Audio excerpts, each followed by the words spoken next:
Cepat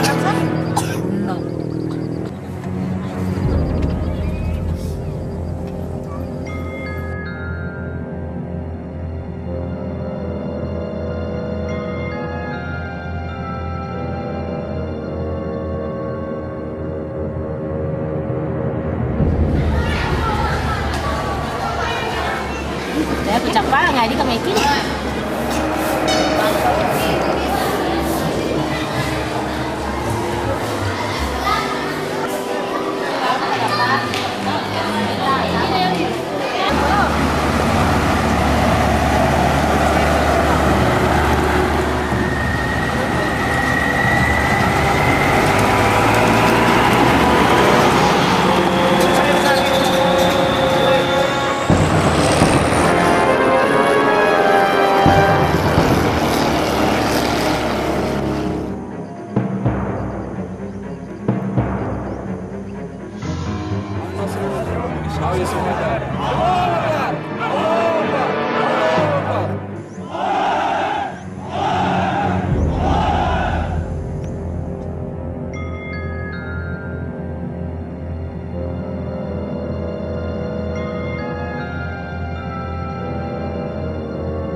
It has been very difficult for the people of Pikit because for the last 5 years and a half that I have been here in Pikit, we have experienced already 4 major armed confrontations between government troops and MILF forces. And today we are witnessing massive displacement again of 39,000 civilians. These are the same affected barangays, the same people affected, the same cases of children, mothers and elderly. Their faces have become familiar to me, and it has been very difficult for us here.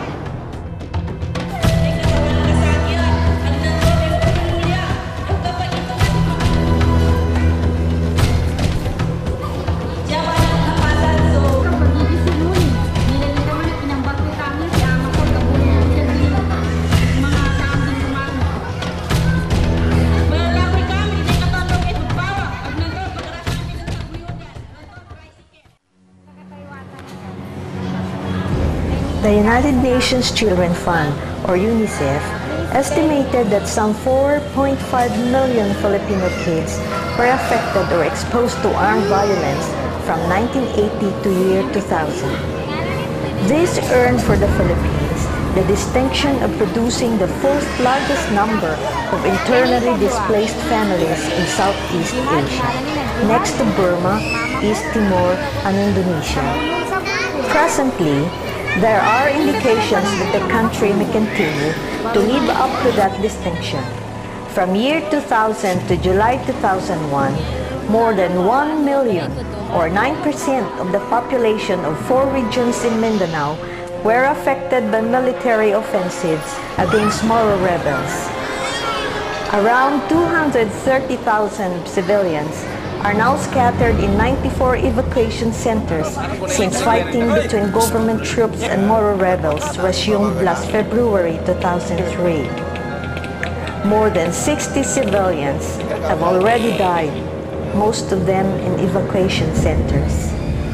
Prospects of peace appear dim as recent events belie even executive pronouncement.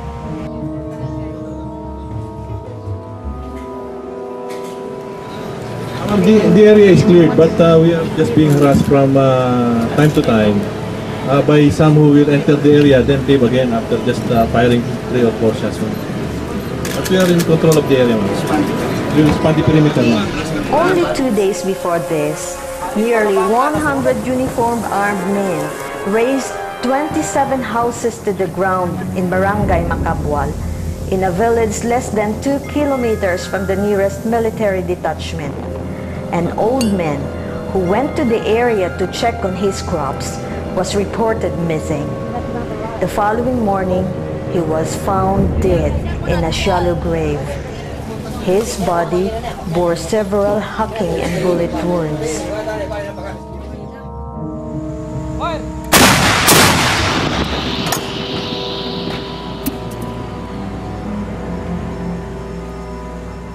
The declared zone of peace, it appears, is far from reality.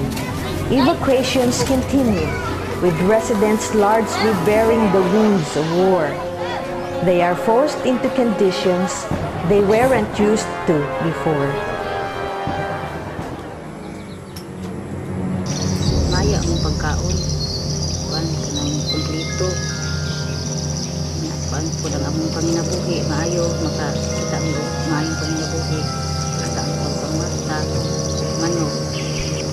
Ang pagkuan namo sa kumplito ang among pagkaon ay mga gulay.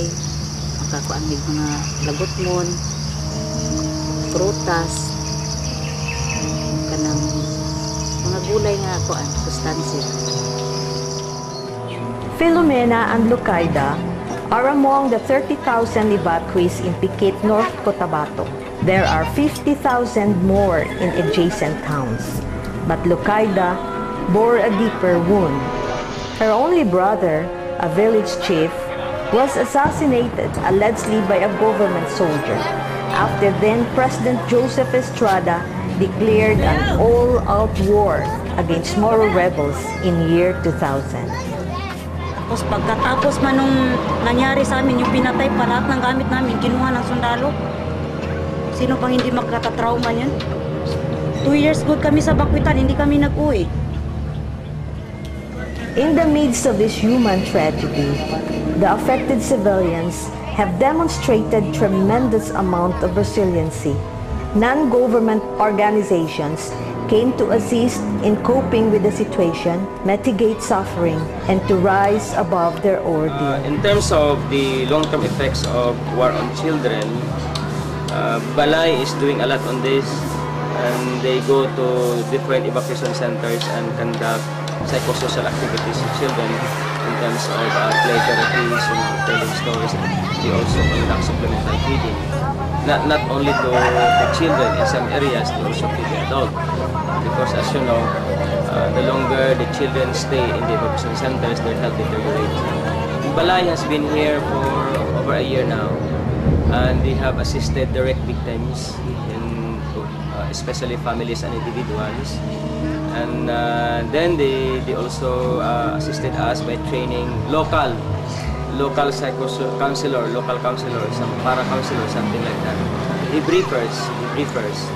And actually, after the all-out war, we were able to conduct psychosocial activities in 3 barangays and on our own with our local volunteers trained by Balay. Many of these volunteers are now back in their duty. Many of them are assisting the evacuation centers. And I understand they are working also with Balay when they conduct psychosocial activities. Among others, Balay also helps the victims to become productive survivors. It assists in generating and developing economic resources after displacement or other traumatic ordeal. Ito nga tagaan yung kapital na para palambo na mo ang ako ang kuan kanang garden sa bulak. Kanang pagkuan mo sa pagbaligya og mga bulak. Nakatabang sa mo ang pangkinahanglanon sa pangkusina, nga balon sa mga bata. Puno.